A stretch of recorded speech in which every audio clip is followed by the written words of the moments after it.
Cuando vi este vídeo me quedé sorprendido y me intrigó desde el principio. En el vídeo se comparte el descubrimiento de que las sombras de las tres pirámides subsidiarias de la Gran Pirámide de Keops, o Khufu, se proyectan sobre su fachada este al amanecer, y lo hacen de tal manera que servirían para mostrar cuándo se está en cada una de las estaciones. Así, a modo de calendario solar, diríamos, en el solsticio de invierno solo se proyectaría una sombra, en el de verano las tres, y en los equinoccios solo dos de las pirámides subsidiarias. Esto me fascinó. Lo que pasa es que, a pesar de que quien presenta el vídeo no es una persona de la que uno pueda dudar en absoluto de su calidad como divulgador científico, estoy tan acostumbrado a que se le atribuyan prodigios de todo tipo a las pirámides de Giza que no pude confiar al 100% directamente. Por eso decidí llevar a cabo un experimento a escala. Un poco cutre, pero sirve para la ocasión. Empecé por trazar el plano del complejo de Keops sobre un papel, respetando las dimensiones reales de las pirámides y su relación geométrica con el amanecer en los equinoccios y solsticios. Esto no es nada difícil hoy en día, puesto que se puede descargar de internet sin problema. Yo elegí un plano que representaba las pirámides subsidiarias con una base de 30 milímetros la primera y 33 milímetros las otras dos, para que me fuera fácil de manejar. En la maqueta proporcional representé la fachada este de la Gran Pirámide con su inclinación exacta de 51 grados, asegurándome de que la escala fuera precisa. Modelé en arcilla las tres pirámides subsidiarias de manera rudimentaria, muy rudimentaria, pido perdón por ello, pero ajusté sus dimensiones de base y altura fielmente a escala, que es lo que realmente importa. Calculé acto seguido la línea de salida del Sol en el horizonte, estableciendo una distancia angular de 40 grados, lo que equivale a 6 centímetros en la maqueta, porque para el paralelo en el que está Giza es lo que corresponde la apertura o la separación entre un solsticio y el otro. Para la prueba coloqué una fuente de luz simulando la salida del Sol en los solsticios y equinoccios, pero los resultados fueron decepcionantes para mí. Los resultados revelaron que la tercera pirámide, ubicada más al sur, no proyecta su sombra sobre la cara este de Keops en ningún escenario realista. Incluso ajustando la posición del Sol dentro de los límites astronómicos posibles en Giza, su sombra nunca alcanza la Gran Pirámide. Para que lo hiciera, tendríamos que desplazar la salida del Sol mucho más allá del solsticio de invierno, invalidando así la propuesta del vídeo. Las sombras de las dos pirámides sí alcanzan la Gran Pirámide en determinadas configuraciones, pero la tercera queda fuera del alcance proyectado. En conclusión, mi pequeño experimento demuestra que la hipótesis viral sobre las sombras de las pirámides de Giza no se cumple en la realidad. Esto refuerza la importancia de validar las afirmaciones antes de aceptarlas como hechos históricos. Además sirve como recordatorio de que sobre la arquitectura de Giza se pueden realizar tantas especulaciones geométricas, matemáticas y astronómicas como el ingenio y la imaginación humana sea capaz. Pero no todas las teorías populares resisten la prueba de la evidencia. Y de tantas hipótesis que se han planteado, algunas totalmente estrambóticas y otras que han llegado a parecer muy reales, quizá la que más popularidad tuvo, porque pareció ser la más científica y acertada de todas, fue la que se dio en conocer como la teoría o la hipótesis de Orión. Gilbert y Bauval presentaron una hipótesis que fascinó al mundo entero. Sus libros se vendieron en todos los idiomas y sus reportajes los hicieron famosos. Esta hipótesis pretendía que las pirámides están representando en la Tierra la constelación de Orión. Cuando yo la leí, inmediatamente algo me chirrió. No sabía qué era, pero algo no me cuadraba. Y tal vez se debiera al hecho de que estaba acostumbrado a hablar de astronomía con mi hermano mayor, que es astrofísico, y con mi padre, que era químico, y los conceptos más básicos los conocía bien. En aquellos días solía acudir a un descampado enorme que se hallaba cerca de donde vivíamos para contemplar el cielo estrellado, y me imaginaba que era un gigante y que podía contemplar desde lo alto el emplazamiento de las pirámides de la cuarta dinastía. Incluso tracé un surco amplio y relativamente profundo para que me sirviese de Nilo. Hice, con un poco de cartulina, las pirámides, todas ellas guardando su proporción en relación a una escala que yo le había dado, y las colocaba cada noche cerca del surco Nilo, en el lugar donde deberían estar en la realidad. De este modo, podía desplazarme con pasos de gigante y observar a vista de pájaro desde la pirámide de Chaujet el Arián hasta las de Tashur, pasando por encima de Giza. al tiempo que contemplaba sobre mi cabeza la gran constelación de Orión. Y pronto descubrí qué era lo que me hacía dudar de la hipótesis de Bauval. La constelación de Orión es una de las más bellas y fáciles de reconocer en el cielo del hemisferio norte. Imponente, se extiende desplegando con claridad su cuerpo etéreo, conformado por más de 40 estrellas, que dibujan una silueta robusta de un hombre con un cinturón caído en un lado por el peso de la espada que lleva colgada, y con un brazo extendido sostiene un arco que está tensando. Si bien está compuesta por más de 40 estrellas, a ojo de hombre puede reconocer fácilmente unas 14. Pero Bauval reduce la constelación a 7 estrellas para que le cuadre con su hipótesis de hacerlas coincidir con las pirámides de la dinastía cuarta. El problema es que las pirámides de la dinastía cuarta son más de 7, y encima de todas ellas Bauval se queda solo con 5. Y para más consternación mía, en su hipótesis les asigna a algunas pirámides la correspondencia con la constelación de Orión y a otras con las Híades en la constelación de Tauro, una constelación que nada tiene que ver con Orión. Pero así y todo, decidí jugar a su juego y ver si cuadraba realmente. La constelación de Orión tomada por Bauval está formada por las 7 estrellas Betelgeuse, Bellatrix, Mintaka, Alnilam, Alnitak, Saiph y Rigel. Las pirámides que conformarían dicha constelación en la Tierra serían Zawiet el-Arian, Keops, Kefren, Mykerinos y Abu Rawash, correspondiendo del siguiente modo según él: Keops al-Nitak, Kefren al-Nilam, Mykerinos Mintaka, Abu Rawash Saiph y Zawiet el-Arian con la estrella Bellatrix. Dejando a un lado por el momento el juego tramposo de escoger las pirámides que le vienen mejor, si nos centramos solo en la relación entre las 3 pirámides de Giza y el cinturón de Orión, que es lo que supuso el punto de partida de la hipótesis, veremos que la correlación también está forzada. Bauval dice que el tamaño de las pirámides corresponde al tamaño aparente de las estrellas, y no es cierto. Las pirámides de Giza van de menor a mayor tamaño en línea recta, siendo la de Mykerinos la más pequeña y la de Keops la de mayor tamaño. Y en el centro, Kefren, de tamaño mediano, aunque muy parecida a la de Keops. Sin embargo, en el cinturón de Orión, la estrella de mayor magnitud aparente es precisamente la que ocupa la posición central, es decir, la que correspondería a Kefren. La magnitud aparente de Alnilam es de 1.70, frente a los 2.23 de Mintaka y los 2.05 de Alnitak. Estas magnitudes son medidas astronómicas, y cuanto mayor el número, menor el brillo de la estrella. Esto además pone de manifiesto que la relación de tamaños entre sí no corresponde tampoco, porque en Giza hay 2 pirámides grandes y muy parecidas entre sí y una mucho más pequeña, Mykerinos, mientras que en el cinturón hay 2 estrellas pequeñas y una más grande. La relación del cinturón de Orión con sus 4 extremidades, esto es, las estrellas que conforman los hombros izquierdo y derecho y las que conforman las rodillas izquierda y derecha, no corresponde a la relación que hay entre las pirámides de Giza y la de Abu Rawash y la de Zawiet el-Arian, como nos quiere hacer creer Bauval. Porque si pasamos un mapa estelar a una escala que muestre la extremidad inferior de Orión, la estrella Saiph, a una distancia de 55 milímetros de la estrella más baja del cinturón, Alnitak, y lo comparamos con un mapa que separe también a 55 milímetros las correspondientes pirámides, es decir, Abu Rawash y Keops, veremos que, mientras en el mapa estelar el cinturón se inclina hacia arriba, en el mapa de las pirámides se inclinan hacia abajo, y con una notable diferencia. En segundo lugar, en el mapa estelar la distancia entre la extremidad superior y el cinturón, es decir, entre Bellatrix y Mintaka, es de 50 milímetros, mientras que en el plano de las pirámides la distancia entre las correspondientes Zawiet el-Arian y Mykerinos es de 31 milímetros.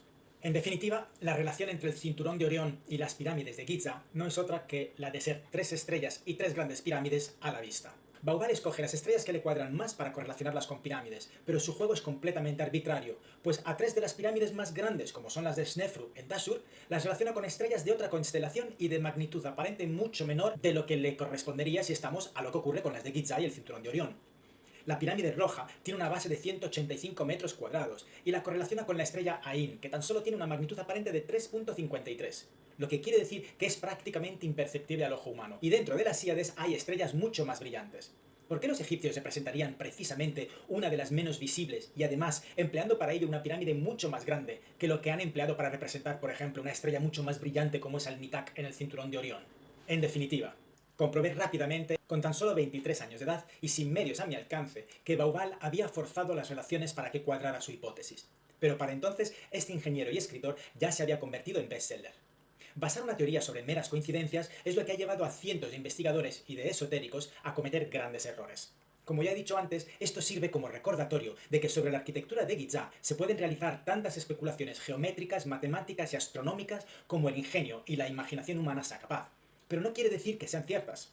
Y para demostrarlo, he desarrollado una teoría basada precisamente en correlaciones astronómicas y astrofísicas. La he denominado la teoría de la maqueta planetaria. ¿Y si los egipcios conocían los secretos del cosmos mucho antes que nosotros? Lo que estás a punto de descubrir cambiará todo lo que creías saber. Las pirámides de Giza, una maqueta a escala del sistema solar. Durante siglos, los arqueólogos han estudiado estos colosales monumentos, pero nadie había notado una conexión inquietante con los planetas rocosos. Hasta ahora.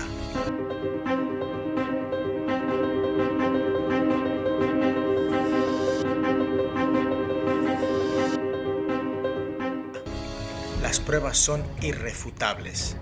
Mercurio, Venus y la Tierra. 3 planetas cuya relación matemática y proporción coincide exactamente con la disposición de Keops, Kefren y Miquerinos. Los 3 primeros planetas del sistema solar son Mercurio, Venus y la Tierra.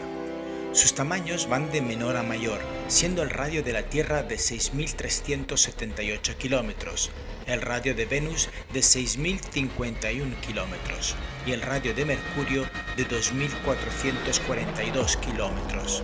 Siendo la Tierra el mayor planeta de los 3, podemos decir que Venus es 0,9 veces el tamaño de la Tierra y Mercurio es 0,4 veces este tamaño. Expresado de modo matemático quedaría así.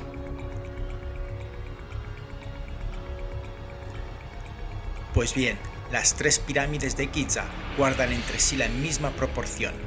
La pirámide de Keops tiene una base de 230 metros cuadrados, la de Kefren tiene una base de 214,5 metros cuadrados y la de Miquerinos de 105 metros cuadrados. Si tomamos la pirámide más grande como factor de escala 1, como hemos hecho con la Tierra y los otros 2 planetas, resultará que Kefren es 0,9 veces el tamaño de Keops y Miquerinos es 0,4 veces Keops, lo que expuesto en modo matemático resulta en esto. Las cifras hablan por sí solas. Sus bases guardan las mismas proporciones que los diámetros de los planetas. Como vemos entonces, Keops guarda la misma proporción con Kefren que la Tierra con Venus, y la misma proporción con Miquerinos que la Tierra con Mercurio. Esto podría indicar que los egipcios representaron las medidas de la Tierra con la pirámide de Keops, las de Venus con la de Kefren y las de Mercurio con la de Miquerinos. En otras palabras, la pirámide de Keops representa a la Tierra, la pirámide de Kefren refleja las proporciones de Venus, la pirámide de Miquerinos se alinea perfectamente con Mercurio. A esto hay que sumarle el no menos despreciable factor de que las pirámides están dispuestas en el mismo orden. Y esta evidencia me hizo preguntarme si los egipcios no habrían representado también las distancias entre los planetas. Y para mi mayor asombro resulta que sí, que las 3 pirámides están proporcionalmente a la misma distancia entre sí que los 3 planetas. Veámoslo. Sus distancias entre sí reflejan las distancias orbitales al Sol.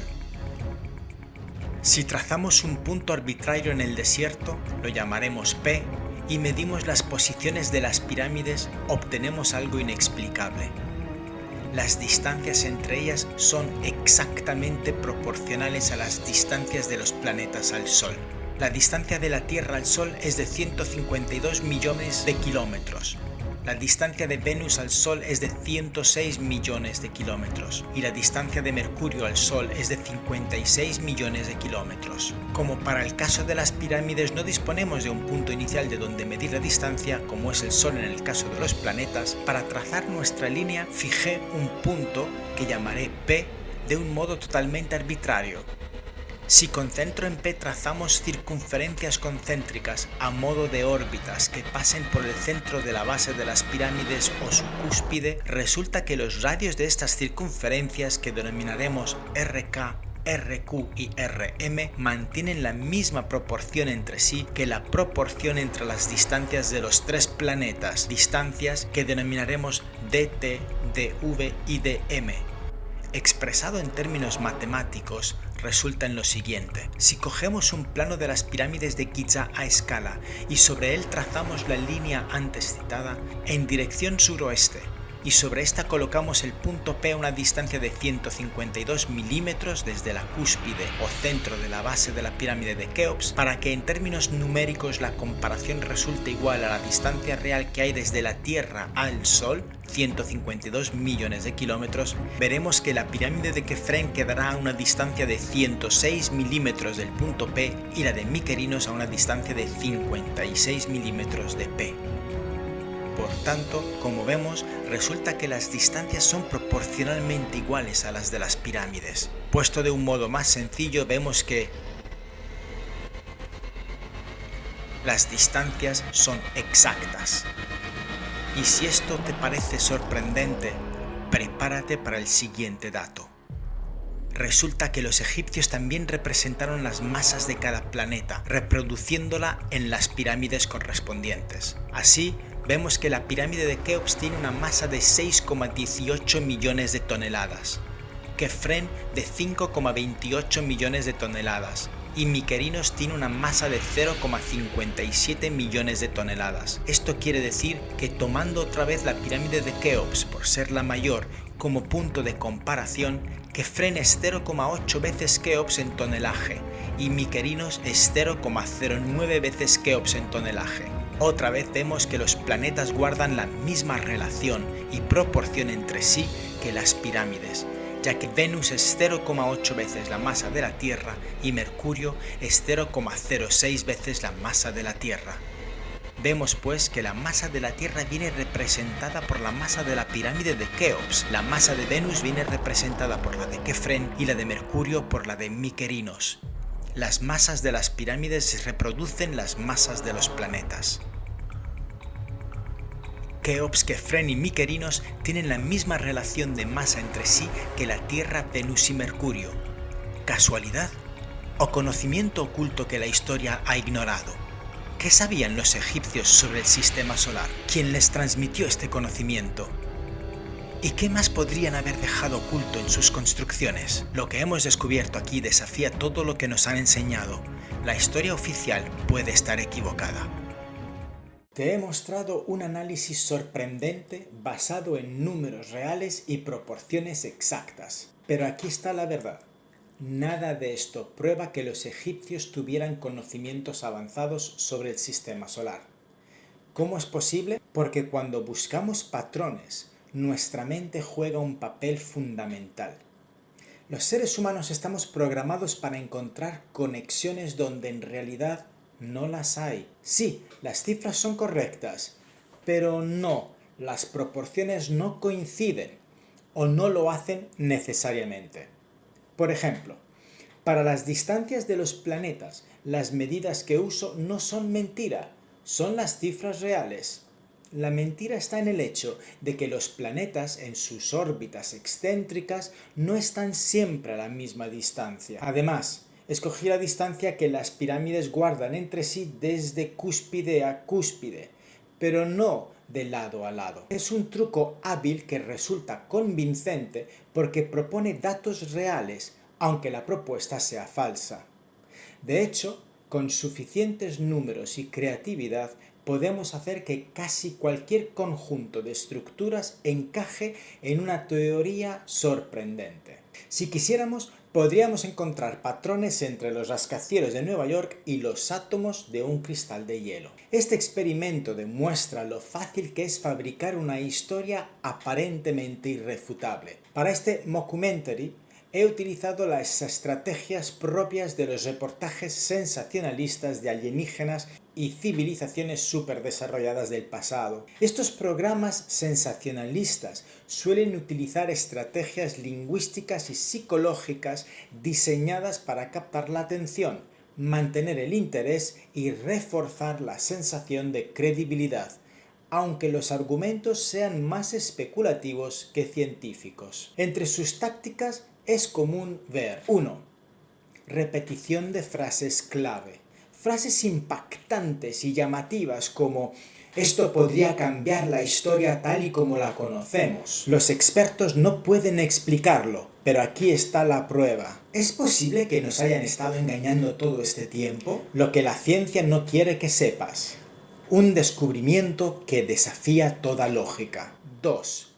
Uso de términos misteriosos o impactantes. Expresiones como prueba irrefutable, descubrimiento que lo cambia todo o lo que la ciencia no quiere que sepas, generan curiosidad y emoción.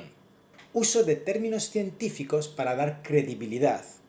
Los estudios demuestran que, según cálculos precisos, esto es irrefutable, la evidencia sugiere que estamos ante un hallazgo sin precedentes, los análisis detallados han comprobado que...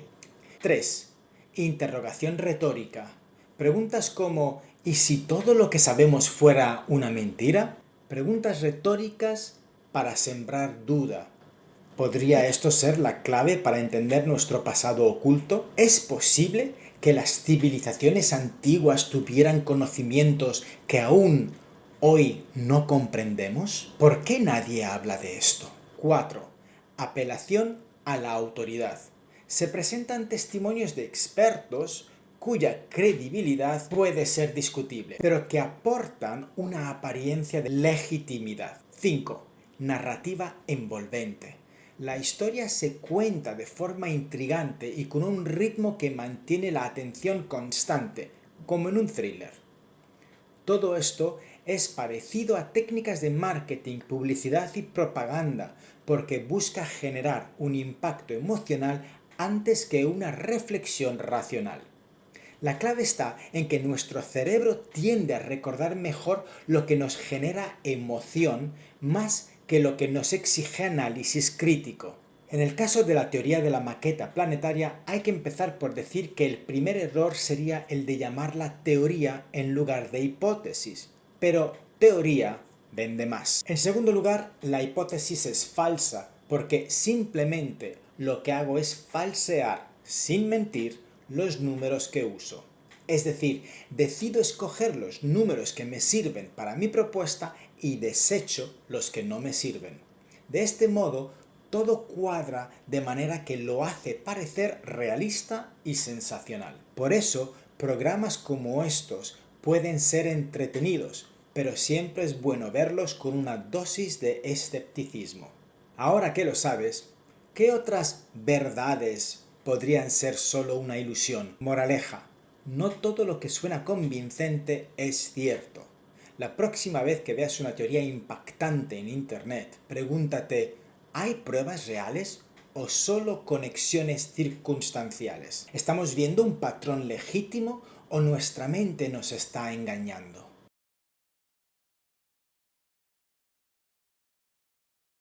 El vídeo que publiqué sobre la hipótesis viral de que las tres pirámides subsidiarias junto a la gran pirámide de Keops proyectarían sus sombras sobre su cara este al amanecer, funcionando como una especie de calendario solar, me respondió un seguidor que va por el nombre de @daukiniano y comentó con respeto y buen criterio que una app como Shade Map la utilizó y él veía dos sombras el 22 de septiembre y tres el 21 de diciembre. Añadiendo que tocan poco, pero es que hoy día tienen la mitad de altura. Me pareció un excelente apunte.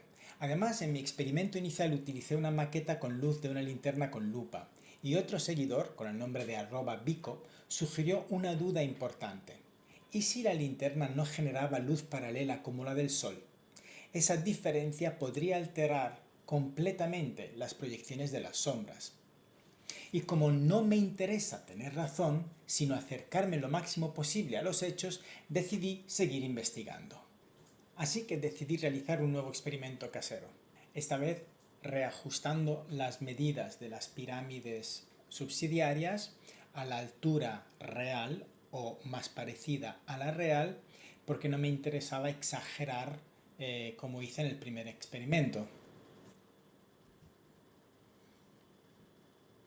Y además, esta vez usando una fuente de luz diferente y lo más colimada posible para acercarme más a la obtención de rayos paralelos como los del Sol, simulando condiciones más fieles. Y el truco casero que usé para simular luz solar paralela fue el de colocar un foco de luz LED sin lámpara a una distancia de 3 metros y puse un cartoncito negro con un pequeño orificio de 1 milímetro delante de la luz. Eso redujo el haz de luz e hizo que los rayos que pasaban fueran lo más paralelos posible. Y este fue el resultado. Bueno, la calidad no es muy buena, obviamente, porque había muy poca luz. Esto es con la luz poco colimada, por decirlo así, pero se ve perfectamente como en el equinoccio hay una sola sombra proyectada sobre el lado este de la pirámide de Keops, y luego a medida que nos vamos desplazando hacia el solsticio de invierno, ahí la luz es muy fuerte también, pero bueno, vemos dos proyecciones de sombras, no tres. Aquí volvemos al equinoccio y ahora tiramos hacia el solsticio de verano, en el que aparece una y un poquito. Y ahora vamos a ver cómo consigo colimar la luz aún más. Es muy tenue lo que se va a ver, pero es suficiente como para verlo. Ahí lo vemos. Vemos solo dos sombras proyectadas y esto es el solsticio de invierno. Ahora nos movemos hacia el equinoccio, en el que vamos a ver solo una sombra. Y ese es el resultado.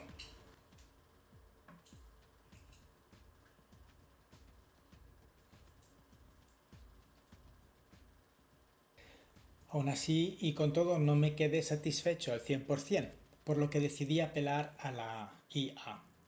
ChatGPT y Gemini 2.5 coincidieron en sus valoraciones. Al repasar mi experimento frente a lo que planteó mi interlocutor, que usó Shademap, una app de simulación digital de sombras, cabe destacar que las pirámides subsidiarias han perdido prácticamente toda su altura, lo que afecta a la longitud de sombra. Pero en mi primera maqueta les di el doble de la altura original y aún así no se proyectaban. Y en esta segunda simulación les he dado la altura más realista posible y parecida a las originales. Por tanto, si con más altura aún no proyectaba sombra, menos lo harán con la altura real. Por último, decidí probar con cálculos sobre el papel y para eso también recurrí a la inteligencia artificial, en este caso a Gemini 2.5, y sus resultados me fueron favorables. Como vemos, una vez que le di todos los datos que me pedía, las dimensiones de la pirámide, las distancias, las alturas, el momento del día, del año que quería, etc., la conclusión pues es que efectivamente la tercera sombra nunca llegaría a proyectarse sobre el lado este de la pirámide de Keops. Por supuesto, estoy dispuesto a que mis resultados se pongan a prueba o sean refutados por mejores datos o métodos. Gracias a los usuarios que comentaron, de verdad les estoy muy agradecido, sus aportes me llevaron a investigar aún más. Sigo abierto a correcciones, datos y nuevas pruebas. Porque lo apasionante de la historia y la ciencia es que no se trata de creer, sino de verificar.